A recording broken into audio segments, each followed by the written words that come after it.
Welcome to the Forward Rewind. Hey, if they put Harriet Tubman on a 20, I'ma get plenty, and I ain't spending any. Let's rewind.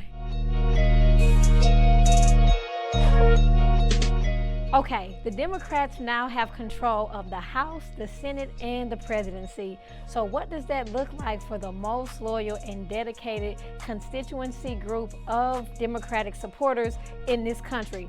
Black people. After the votes were cast for the 2020 presidential election, according to the exit polls conducted by the Edison Research for the National Election Poll and reported by the New York Times, 90% of black women and 79% of black men overwhelmingly voted for the Democratic presidential candidate Joe Biden and his running mate, Vice President Kamala Harris. On top of that, we already know that our vote, the black vote, is what flipped Georgia and helped President Biden get the Electoral College.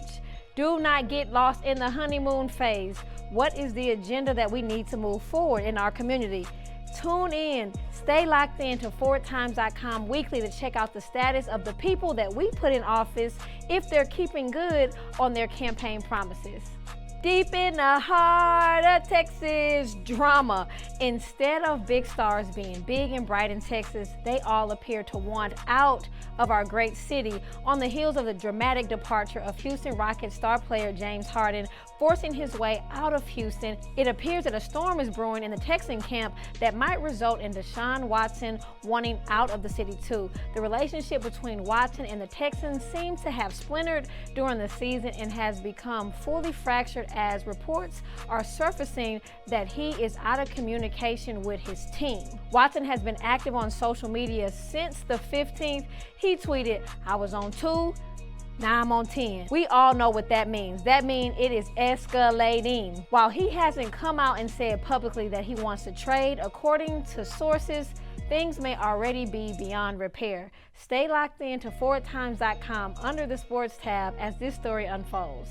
Oh, this one's fun. Hey, here is some good, non-politic, feel-good local news. Spring ISD elementary student receives a real instrument from an anonymous district employee. When the Spring ISD 5th grader Jerron Collins isn't in virtual class, he loves to spend his time in his room with toys, pretending to play the trumpet in a marching band. His music teacher, Charlotte Hatley, at Ponderosa Elementary School quickly took notice, and so did a district employee who purchased a brand new trumpet to surprise Jerron last week after a video of him playing a pretend trumpet surfaced on social media. In addition to receiving a new trumpet, Jerron will be able to pursue his interest in music through the district's performing and visual arts program. This is how we invest in the next generation.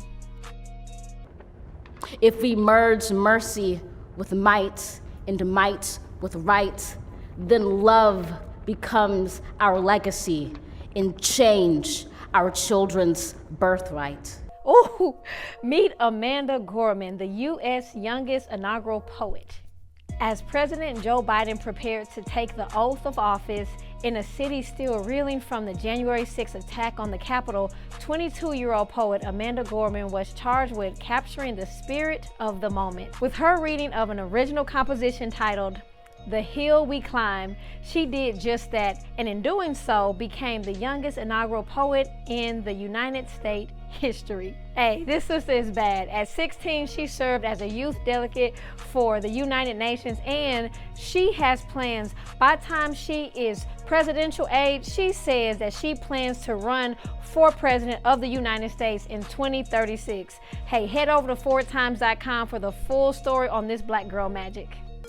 This has been your Forward Rewind, powered by Black and Forward. Thank you for starting your week off with us. For more information on these stories, go over to ForwardTimes.com and check us out. See you next Monday.